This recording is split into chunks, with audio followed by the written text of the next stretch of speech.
Good evening, my ghosts and ghouls. I'm Crystal Weimer, Executive Director of the Harrison County Historical Society.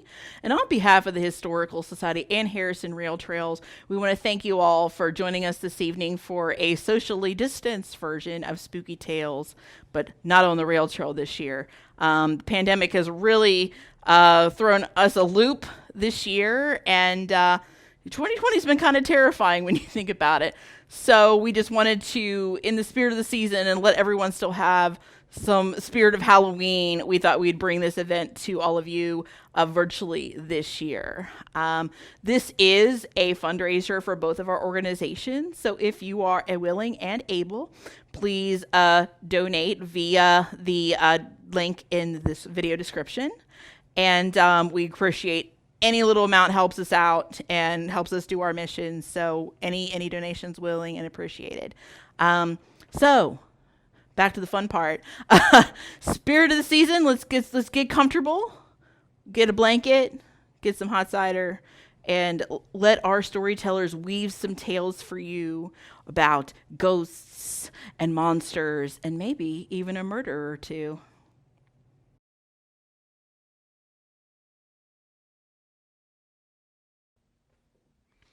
Dr. Ruth Ann Music worked at Fairmont State College. She was a collector of folklore, and she collected ghost lore from all over north central West Virginia.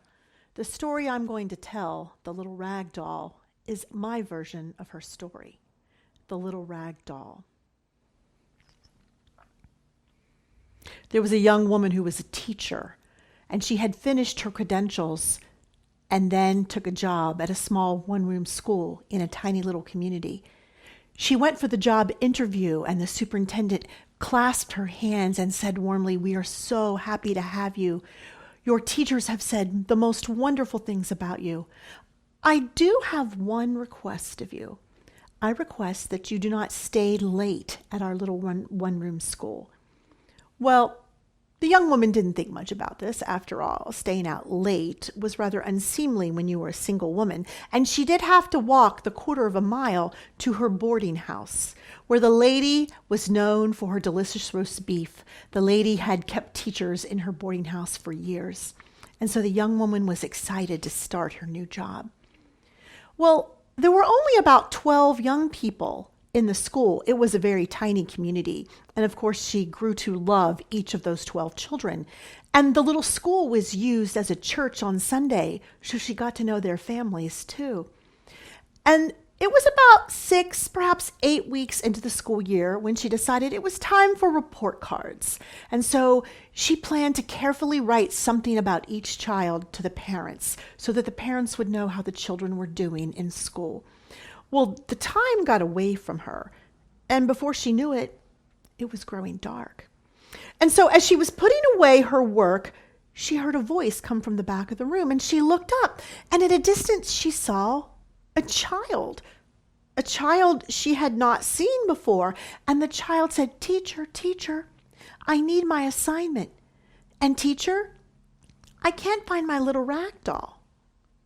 Well, the teacher was concerned. It was getting late. This was a rather small child. Why would a child be out at dark by herself?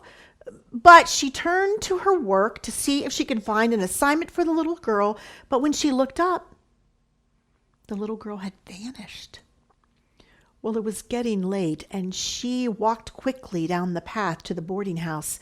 And she said to her landlady, who had held dinner for her, "I don't understand. A child showed up for school for the first time. We have been in class for 6 weeks. Who would not send their child to school, and who would send their child on such a late evening?" Well, as she began to eat, she got so involved in the lovely dinner that the conversation passed, and the landlady said nothing about it. The woman went to bed early that night and didn't think any more about the conversation.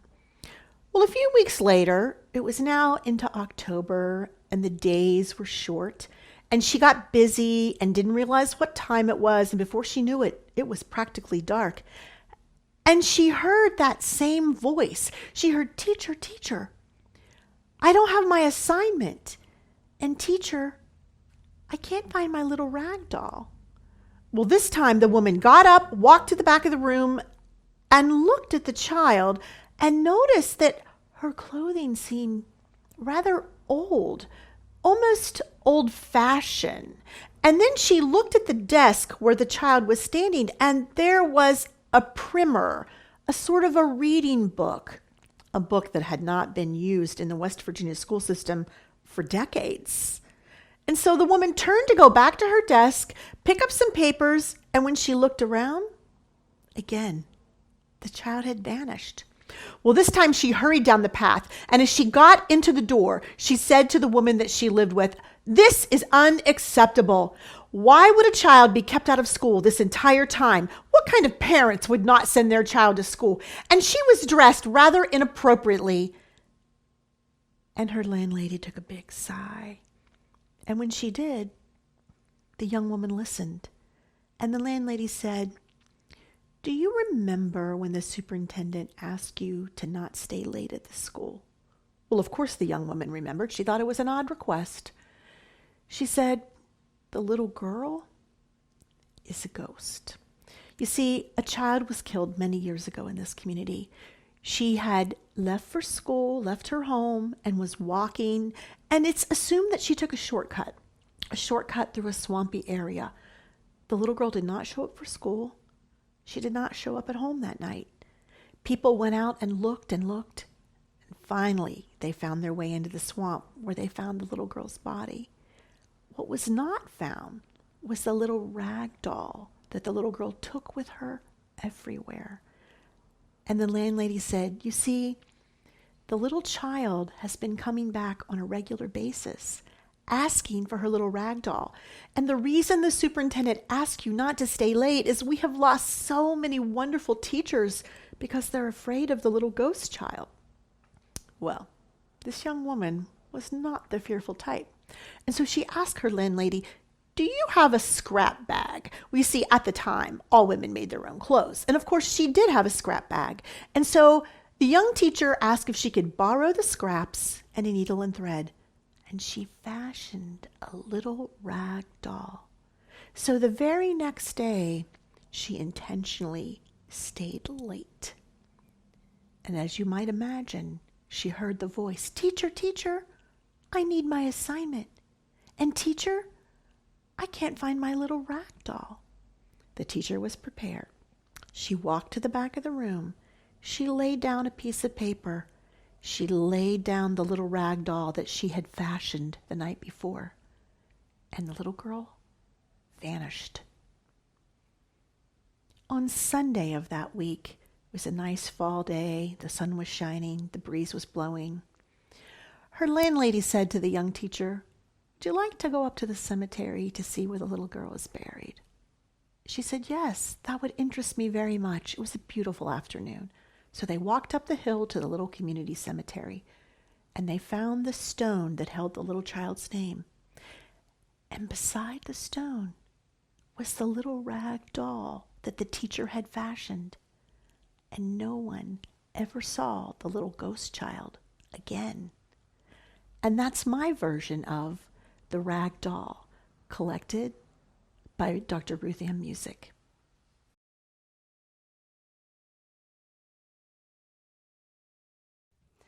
Our story begins between the years of 1875 and 1890 in Shinston, West Virginia, in a two-story hotel called the Blue Boy Hotel. This hotel was operated by two brothers, Bill and Melvin Everett.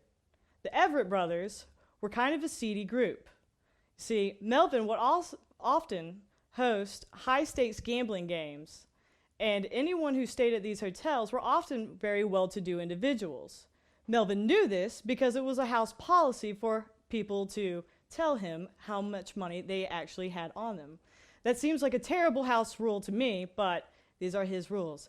Anyway, at these games, Melvin would often spend a lot of his own money in the pot and would arrange actually for an outsider or a group of outsiders to come in and hold at the game. Now, no one ever suspected Melvin because, of course, he was using a large sum of his own money. Furthermore, Bill was not any less noble of a character. Bill would often court well-to-do women and would usually marry them, only to later kill them and bury them in the barn outside next to the hotel. They also made a venture in enterprising a cattle rustling.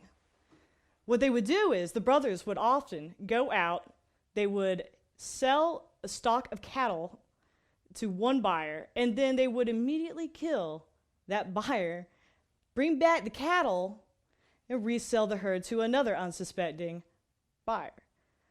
It's like a homeless herd, you see. Bill died eventually in 1890, leaving his brother Melvin alone. Melvin would often dream of Bill at night, thinking of his large sums of money and his own personal fortune. One night, Bill appeared to him in a dream and told him to go to the old abandoned Lucky Lady mine. Melvin awoke and rushed as fast as he could down to that mine. He ran into the abandoned shaft and he grabbed the money packs. On his way out, though, he was suddenly covered by a slate fall. They found his body and a note in the money packs by Bill saying that if anything were to happen to Melvin, that all the money should go to Melvin's wife, Mrs. Everett. Mrs. Everett, now a widow, and the unfortunate owner of the Blue Boy Hotel, had no personal interest in keeping this seedy establishment around. So she sought to sell the hotel and actually had it bulldozed over, or torn down. With the buildings destroyed, they discovered the bodies of the numerous victims of the Everett brothers buried under the property, in the barns and in the stables. There was a Mr. Eliza Driscoll from Bluefield who had heard the news and decided to come to Shinston after deciding that possibly his daughter was one of the victims of the Everett brothers when she had gone missing. He arrived and he called upon Mrs. Everett, actually, and he began to court her. One night, as they were courting, as you do back then, they went down to the river for, a little chat, and then suddenly Driscoll pulled a pistol and shot Mrs. Everett.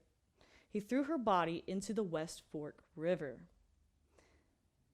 Feeling that this retribution had been done, Driscoll tried to shake the uneasy feeling of Mrs. Everett's presence. However, he could not, and he saw her everywhere, going around in the gardens, walking down the streets, even moving about in the house. Finally, one night, Driscoll had had enough, and he awoke from his sleep and walked down to the river in the rain, and decided to stop by the bank, where he was overcome by his own grief and shame that he began to cry. The next morning, his body was found at the bank of the river, along with the body of Mrs. Everett. It's curious, it seems, because there were one other set of footprints besides Eliza's, and they could have only been made by the shoes that were worn by Mrs. Everett.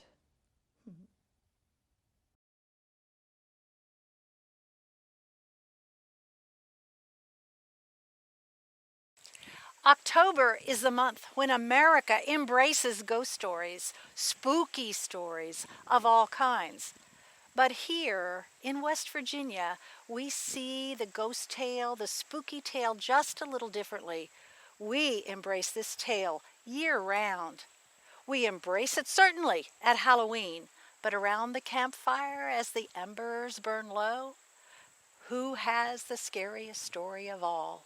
And then there's the older brother or sister who wants to keep his younger sibling in line. So at night, when the covers are up tight, is he not going to be telling scary stories? These stories make us afraid a bit. They make the hair on the back of our neck stand up. They are stories with ghosts who wander, specters. They are ethereal. They are without bodies, and they move about freely. Some are helpful. They come to help the family find the treasure beneath the stone in the fireplace, or to bring the doctor to the sick mother, or even the dog who pulls on the pant leg to prevent his master from falling to certain injury or death. And then, of course, there are the restless ghosts. Now, they are the ones who have died long before their time. Perhaps they were children who fell to their death or they are children who've been murdered. Sometimes these occur at spots where great industrial tragedy has occurred. West Virginia has many spots for such ghosts as these. Now, a third body of ghosts are what we call the vengeful. They are seeking revenge. They cannot move on because they want justice. Those who have committed heinous crimes to be brought to justice. All of them, at one time or another, are bound to make you jump or start at sounds in the night, at things that go bump. But what about those other stories? What about those stories that don't originate from the books of folklore, or that don't come from one's imagination as he's trying to scare his little brother? What about those stories that are literally ripped from the headlines? Here we have some of those as well. And I'd like to share with you now one, Bluebeard of Quiet Dell. Now, this young man was born in the Netherlands, and he was named Harm, which was a common Dutch name. But as he grew, his parents worried about him. For you see, he seemed to have no remorse, and there was a cruel streak in him that was very wide. And so, when he came of age, they sent him to America, for a new land would offer a new life, and they were hoping this would give him a fresh start. They followed soon after and settled in Iowa, farming. Harm, who was renamed Herman as an Americanized form of his name, wanted nothing to do with farming. He sought a way to make a living that would be more exciting, that would be more productive perhaps, and that would be a lot less hard manual work. Well, when the family relocated to West Virginia, he saw his opportunity to test some of his plans. As it turned out, he married. He married a woman, Luella Struthers. Now, Luella was a woman of some means. She had an abandoned farm and a grocery store in town, in Clarksburg. He had met her through something that he recognized as a golden opportunity. Now, by now, we are in the 1920s, and America is pretty exciting in some ways. And yet, there are those who yearn for something more. He studied the various groups of people, the veterans, the families with small children, the old people. But one day, when he opened up the paper, he saw what was his golden opportunity. Newspapers carried a feature. It was the Lonely Hearts ads. Women could post an ad seeking companionship.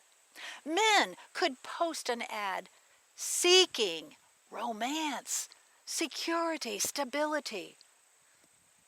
Herman, who was now living under the guise of hairy powers, thought, this is the group. This is the very group I have been looking for. They will make the finest of victims. And so he composed an ad in which he posed as a man of means, with land, a house, and a staff to maintain it. The only thing he needed as a widower was a family, someone he could love and take care of. And to be honest, children would even be a bonus. And so, under the guise of several aliases, he sent his letter to newspapers far and wide. He had several post office boxes where those letters to him under those aliases could come in. He collected sometimes as many as 10 or 20 letters from women a day. He gathered them and he sifted through them like a good cook sifts the flour for a fine cake. He was looking for just the right women, preferably widows of means, preferably widows who did not have family that would be suspicious if they disappeared. And so he began his reign of evil, pure, unadulterated evil. He would make contact for those that he believed would be his best victims. He wrote letters, they responded. He corresponded again, all this while already being married to Luella. But she was so busy with her store, and he was pretending to sell Eureka vacuum sweepers, although one of his competitors in the business suddenly disappeared and was never heard from again. He would go on trips, shopping trips. He posed as a used furniture dealer. And in time, he prepared the perfect place of torture. Out on that abandoned farm that his wife had, beneath the old garage, he tunneled out and dug out and created his prison and his torture chamber. Well, in the summer of 1931, he traveled to Massachusetts, and there he made contact with Dorothy Lemke. Dorothy was 50 years old, already far past hopes of having a romance. But he convinced her, and so he brought her here to Quiet Dell and imprisoned her. He went all the way up to Illinois, and he met there with a woman with 3 children, 12 and under. Her name was Esther Aker. Well, he brought her. They went off on a bit of a honeymoon of sorts. And then he sent one child into the bank to clear out her account. For he was not just looking for women, he was looking for women with means. And in her case, women with children to sweeten the pot. In time, he brought them back as well and imprisoned them in that room beneath the garage where they were tortured. Eventually, they were killed by him, strangled, in one case with a belt around her neck. He watched with great glee, and he watched with great glee as the children died as well. And then he buried them in a shallow ditch grave. No remorse, no guilt, looking already for his next victims. How many victims he had remains a mystery. Perhaps there were as many as 50, but certainly there were at least these 5 whose bodies were recovered. Well, a trial, he was found out, you see, and a trial was held. He was found out because he had become careless. And Miss Akers actually did have neighbors and friends that cared about her, and they followed up on why she was missing. Investigation began, and it was traced all the way from up there in Illinois, all the way down to Harrison County, West Virginia. Eventually, Eventually, he would confess. The newspapers across the nation picked this up. This was a serial killer, a terrible man, evil, just embodied him in every way. This innocent-looking man, rather handsome, blue-eyed, glasses, wore suits and a hat. He was an attractive man, and he used everything about himself to make his victims become weak. Well, the trial became such a large public interest, it had to be moved to the Moore Opera House in Clarksburg.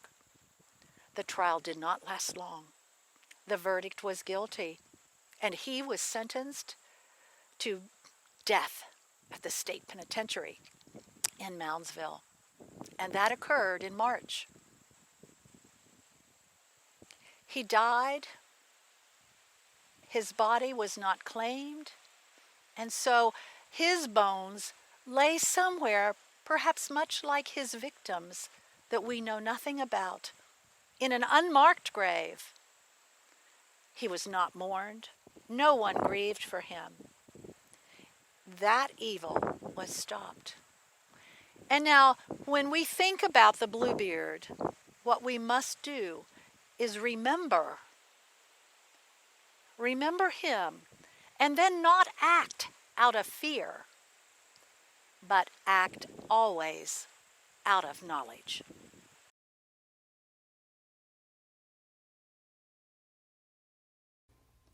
I have family in Wirt County, and because of that, we have our family reunions there every summer. And many times when we've been traveling down toward Elizabeth, we'd pass a road sign that said Bloody Hollow Road. And I always wondered, how did it get the name Bloody Hollow Road? Well, Dr. James Jones from Glenville State College wrote a book. And within that book, he has a story that I think gives a very good explanation. It's called Cigar Smoke in Bloody Hollow. Back in the 1840s, Jacob Johnson and his wife Mary and their baby daughter Jody settled in Mason County. They were hoping to make a living with the salt works there. But things didn't work out, so after a time, Jacob moved his family farther north in the Ohio Valley. And they built a farm, and they did quite well with it. And as she was growing up, Jody just absolutely idolized her father. She hung on his every word and believed everything he said. Well, as talk began of succession and of a civil war, Jacob Johnson believed in states' rights. He believed that Virginia should secede from the Union. Why, the idea of some kind of a federal organization just made no sense at all to him. Why, the ground under his feet, Virginia, why, that was his home, and that's what he wanted to keep. So Jody naturally listened to her father's philosophy on everything. And when it came time for him to enlist in the Confederacy, he did so, and he left, knowing that the farm would be in very good hands with Jody and her mother. Well, in the meantime, Jody was being courted by a nice young man from town. And she knew that the Confederacy would need soldiers, so she tried to convince him to enlist in the Confederacy. But he was very hesitant to do so because, you see, he had family who was favoring the Union. So Jody told him, well, if you enlist in the Confederacy, I'll marry you when you come home. Well, that was good enough for this young man. He really loved Jody. So he enlisted in the Confederacy, and off he went to war. Well, after a time, there was another young man in town, Jack Mulvaney. Now, Jack had always been kind of sweet on Jody, but he figured that she had a beau already, so he didn't want to intrude. But when he met up with Jody one day, she told him, well, I don't have a boyfriend. I don't have a beau. You may call on me. So Jack began to court Jody. And after a while, they began to talk about marriage. And Jody insisted that Jack should also join the Confederacy because they needed men to fight. And Jack says, well, all right, I'll marry you. And Jody said, but on one condition, that, well, there's just one condition that I want, that we'll get married when you come back on leave. Jack says, no, I want to get married before I go. And Jody says, all right, but the first unit that leaves, you go with them. And Jack agreed to that, so they were wed. So Jack soon left with his unit, went off to fighting, and Jody was there with her mother. And things went along quite well until Jody's mother became ill. Mary was quite ill, and they sent word for her father to come home. Jacob walked 80 miles by himself, all the way back home, and he arrived in time for his wife to die in his arms. Well, while he was there, after the funeral and talking with Jody, he impressed on her just how much the Confederacy needed men to fight. So she sent her father off back to war. And she thought about what he said, about how they needed men to fight. So she figured, well, Jack certainly went off to fight for the Confederacy. But I don't think I would really jeopardize my wedding vows if I convinced someone else to go and fight. Well, it wasn't long after that Jody was out by the back gate of their house when a young man came riding down the road, riding a fine horse, and he was smoking a cigar. It was Troy Evans from up the road. And Jody saw him and realized that he wasn't off fighting, so she called out to him. She says, "You there! You there! Why aren't you off fighting for the Confederacy?" Well, he rode his horse up to the gate, and he says, "Well, ma'am, I beg your pardon, but I really haven't decided which way I want to go. You see, I have family in the Confederacy and with the Union." Well, Jody started to talk to him about all the points her father had given her and why he should join the Confederacy. And Troy sat there on his horse puffing away at his cigar while he listened to Jody. And he said, "Well, ma'am," he said, "I just really haven't made up my mind." He said, "So I'm going to go home and I'll think about things, and then, well, I'll stop back in a few days and let you know what I've decided." So Troy took his leave of Jody and rode on home. Well, several days later, Troy rode back up to that back gate, and Jody went out to meet him, and Troy was sitting there smoking his cigar, and he had some questions for her about the points of favoring the Confederacy. So she started to go over them again, but then there was a rain shower, heavy enough that they were getting very wet, so they both retreated into the house, into the parlor. And as Troy sat there smoking his cigar, Jody went over all those points about why he should join the Confederacy.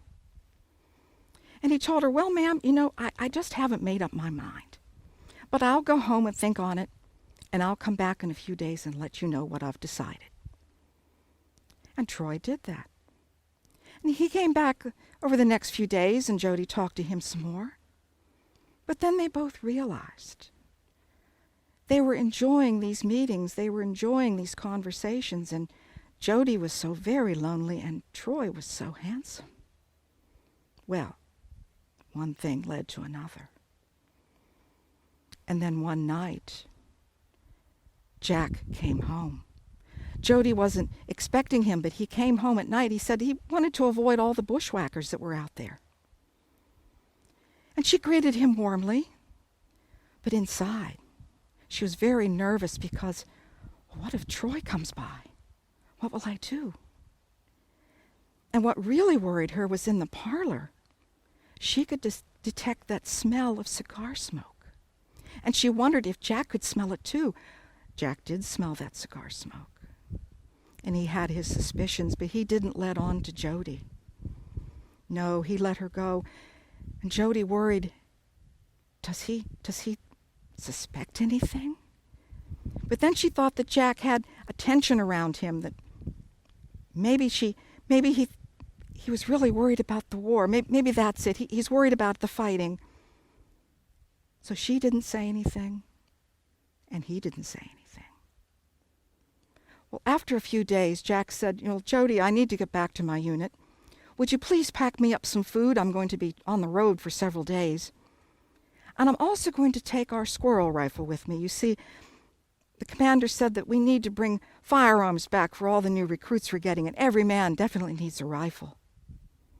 So Jody, with some relief, packed up some food for him, kissed him goodbye, and he set off in the night once again. But Jack didn't follow the road. No, Jack went up on the hillside above the house and found himself a place where he could make a little camp and be comfortable for the night. And when daylight came, he moved from that spot on the hillside to a place where he could be hidden but yet watch the house below. And he waited all day. And nobody came. So he prepared his bed again for the night, and it was a miserable night. And then finally, when the sun rose, he moved again to where he could watch that house. And around noontime, a man came riding up the road. Jack didn't recognize him, but he could see the man was smoking a cigar. And when the man rode up to the back gate, Jody ran out to greet him, and the man bent down and kissed her.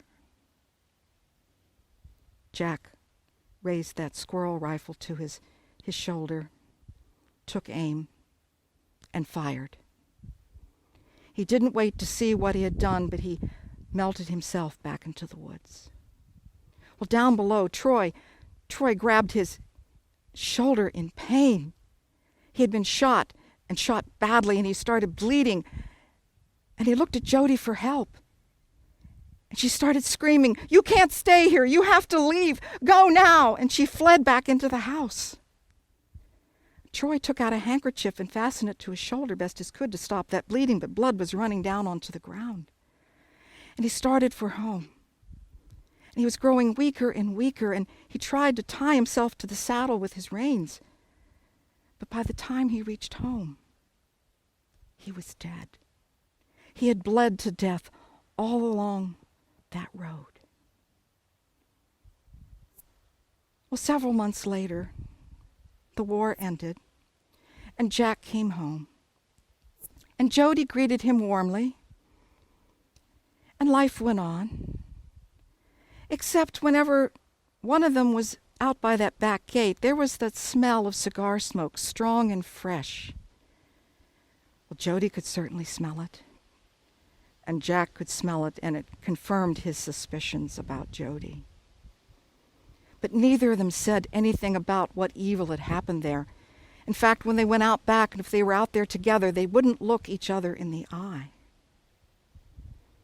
And when they had guests, they made sure that no one went out that back gate. They made sure everybody went out the front door. It is said that they both lived to a ripe old age. And it's said that that farmhouse is still standing. And people say that if you go by that back gate, you'll catch that smell of cigar smoke. Well, you know, the next time we're on our way to Elizabeth, to our family reunion, I want to drive down Bloody Hollow Road. I want to see for myself if that house is still there. And I want to see if I can smell Troy's cigar smoke. I thank you for the listen.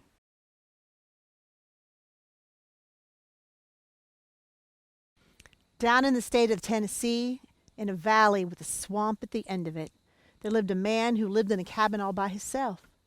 And that cabin didn't have but one room, and that room was his bedroom, his kitchen, and his sitting room, too. Well, one night, just about dusk, just about this time of night, he saw the most curious creature coming in through the chinks of the log. And that thing had a great, big, long tail. And you know what that man did? He picked up his axe, yes he did, and whack! He cut that thing's tail off. And that thing went scurrying back through the chinks in the log. And you know what that man did? He cooked up that tail, and he ate it. Ate it, for those of you who haven't heard the word ate. And then that man went to bed, went to sleep. Long sometime early in the night, he heard the most curious sound. He heard a scratch, scratch, scratch. scratch on the outside of his cabin. And then he heard a voice. And that voice said, I want my Tailypo. Give me my Tailypo. Well, that man, he had 3 dogs. And those dogs' names were Uno, I Know, and Come to Come Calico. And he called them dogs. He said, go get them, dogs. And those dogs took off running after that creature. You heard them go,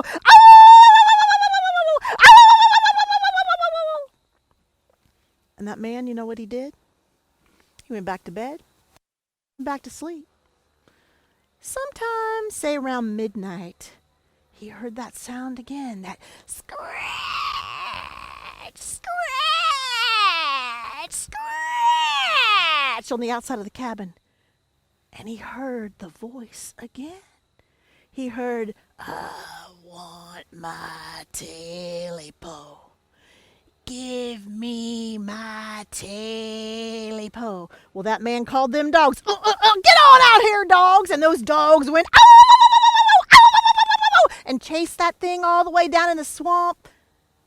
But those dogs, they didn't come back. And you know what that man did? He went back to bed and went back to sleep. Long about 2 o'clock in the morning. It was pitch dark. The man was sound asleep. And he heard that curious sound on the outside of the cabin. He heard scratch, scratch, scratch. Well, he bolted right up and he called them dogs.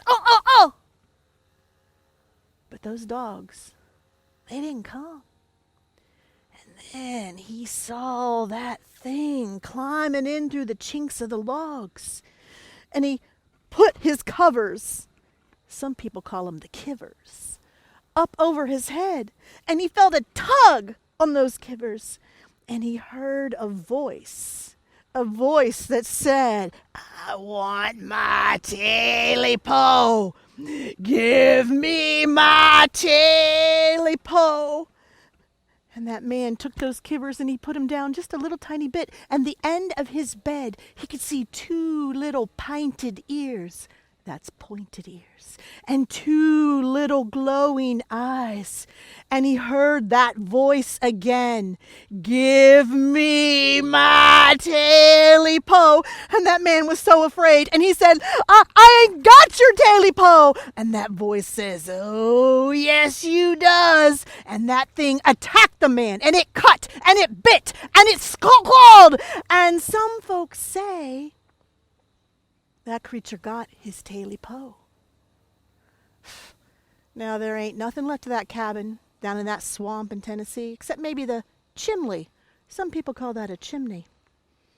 But every now and then, folks say, you'll smell a wisp of smoke come over the mountain, and you can hear a voice say, I want my Tailypo. Oh, so very faint. And then it just dies away in the distance. And we're back. Hi, everyone. Hope you all enjoyed our storytellers and our spooky tales this evening. And thank you again for joining us tonight. And thanks to any of you who donated out there. We, again, appreciate that. So happy Halloween. We hope to see you next year on the trail, so look forward to that. That's usually the second Saturday in October. And stay safe out there.